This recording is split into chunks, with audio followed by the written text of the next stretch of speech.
Hi everyone, this is Christine from Polyglot Stories. I wanted to say thank you. Thank you so much to everyone who subscribed. I really didn't expect so many of you to watch this video, so many of you to subscribe. I think it's insane. I'm gonna try and say thank you in all the languages that I know. Thank you so much. Merci beaucoup. Vielen Dank. 감사합니다. ரொம்ப நன்றி. Muchas gracias. Grazie. Arigatou gozaimasu. 谢谢你们. Спасибо. Shukriya. Obrigada. Shukran. So in this video, I wanted to answer a few of your questions, but there is something really important that I have to say before that. I am not fluent in 12 languages. I said I could speak 12 languages. I didn't say that I was fluent. I have different levels in these languages really, and it would be difficult for me to tell you what level I have in each of these languages. If I don't do anything in a certain language, I forget it. I regularly need to do something. So let's say I have a certain level in a certain language and I don't do anything for like 3 years or so, then obviously my language skills are gonna deteriorate. So what I have to do, I have to kind of reactivate my skills in that language. And although my passive skills are still there, to kind of reactivate it, I need to study or I need to do certain things. So yeah, I think this is really important to say because some people thought that I was fluent or that I was pretending to be fluent in 12 languages, which is not impossible, but really difficult, I guess. So many of you asked me how old I was, and I am 27 years old. I don't know if this comes as a surprise. I didn't start learning languages as a kid. I started when I was 19. Before turning 19, I was exposed to several languages, but it's at the age of 19 that I really decided to actively study languages, to do something about it. I mean, it's when I was 19 that I started to speak English, and everything started with English really. So when I was 19, I met a polyglot, and that's how I had this. That's when I thought, hey, I could do this too.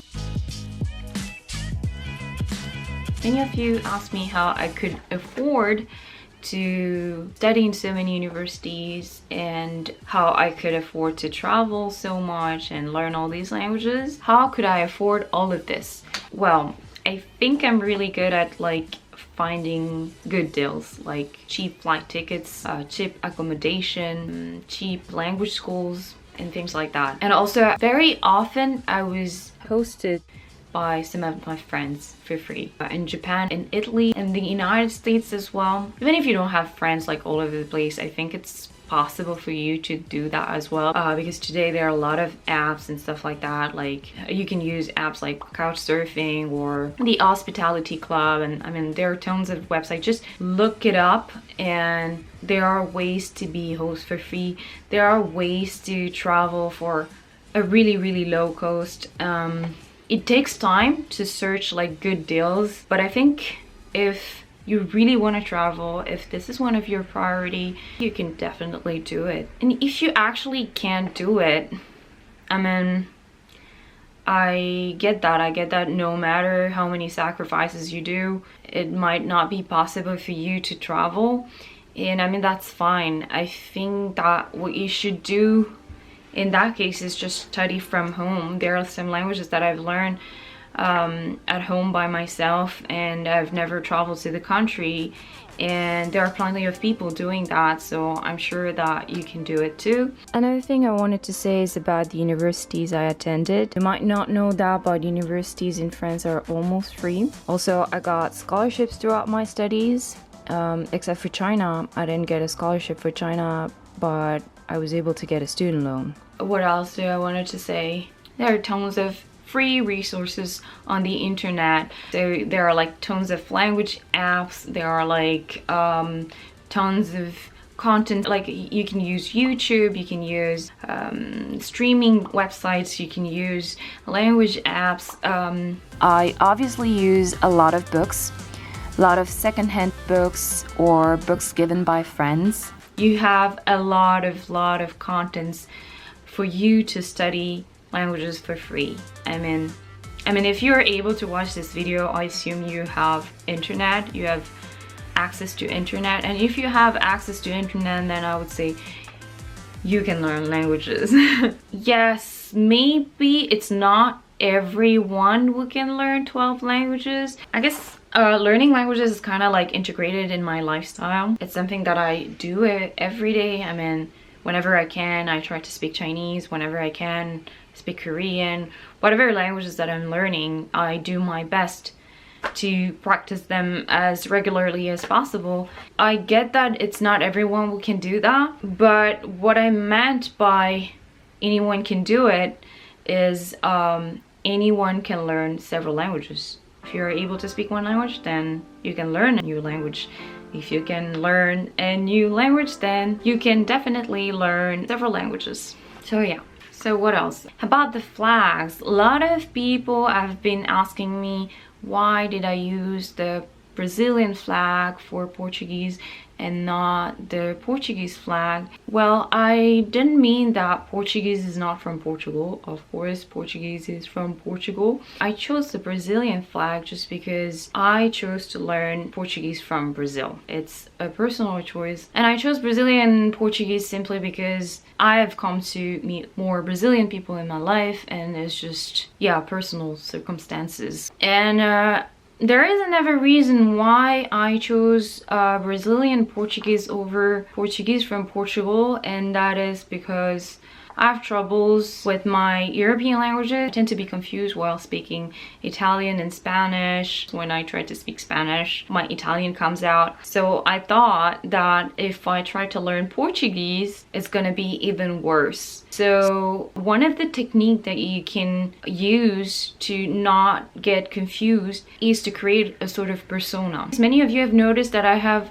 slightly different personalities when I speak different languages. So in order for me to not get confused, I try to have a different personality. Because Brazilian culture is so different from my French culture, I thought it would be helpful if I learn Portuguese from Brazil instead of Portuguese from Portugal. My Spanish is already European, and I wanted to kind of create a distance between my Spanish, my Italian, and my Portuguese. The more the culture is different, the more my personality in the language attached to that culture is going to be different. And so I thought if I learn Portuguese from Brazil, it would be easier for me to distinguish it from my Spanish and my Italian. I don't know if that makes sense. So the same thing goes for English and Spanish. I used an American flag simply because I learned English in the United States. I used the flag of Spain because I learned Spanish in Spain. Now people are telling me that I don't sound Spanish at all. I guess my accent in Spanish is a mixture of many different accents. I don't know, like my English, but I don't really know what I sound like. That's why I chose like the Spanish flag.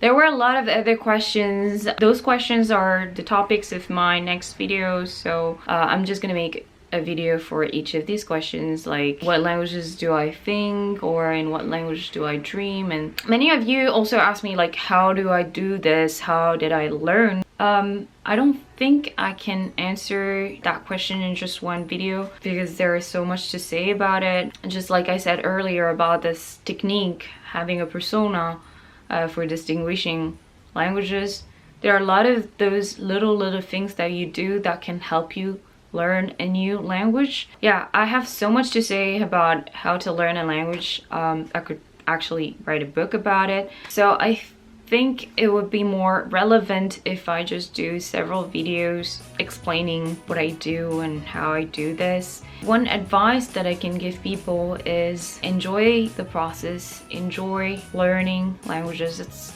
really important.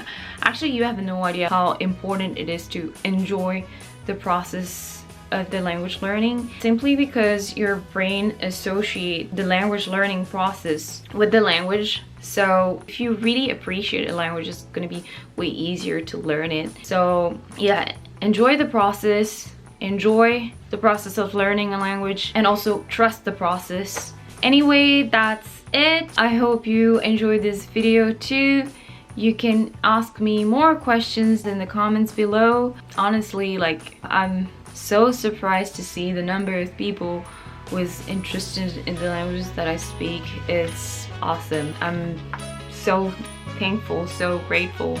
Thank you so much for watching my videos. I'll do my best to give you good advices to learn languages. I'll see you next time.